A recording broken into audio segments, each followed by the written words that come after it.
Friends, ఇప్పుడే అందిన వార్త. మాజీ మంత్రి మల్లారెడ్డిపై దాడి, తీవ్ర టెన్షన్లో కేసీఆర్ అంటూ వార్తలు అయితే వస్తున్నాయండి. దీనికి సంబంధించి వివరాలు చెప్పడానికి వీడియో చేయడం జరుగుతుంది. చాలా మంది వీడియో వస్తున్నారు కానీ సబ్స్క్రైబ్ చేసుకుని మర్చిపోతున్నారు. దయచేసి ఛానల్ సబ్స్క్రైబ్ చేసుకుని బెల్ ఐకాన్ ఆల్ పైన ట్యాప్ చేయండి. ఇటువంటి ఇంపార్టెంట్ ఇన్ఫర్మేషన్ మిస్ అవ్వకుండా మీ ఫోన్ నోటిఫికేషన్ రూపంలో వస్తుందండి. చాలా మంది మీరు చూస్తున్నారు కానీ లైక్ చేయడం లేదండి. దయచేసి లైక్ చేయండి, ఇన్ఫర్మేషన్ అందరికీ తెలుస్తుంది.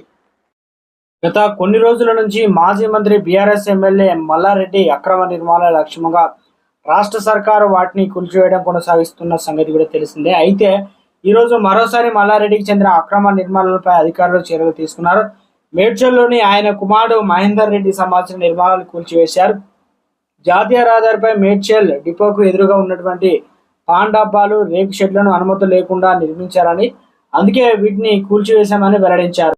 మల్లారెడ్డి అక్రమ కట్టడాలపై రేవంత్ సర్కార్ ఫోకస్ పెట్టిన నేపథ్యంలో ఇటీవల మల్లారెడ్డి ఆయన అల్లుడికి సంబంధించిన విద్యాసంస్థల్లో కూడా కూల్చివేతలు జరిగాయి.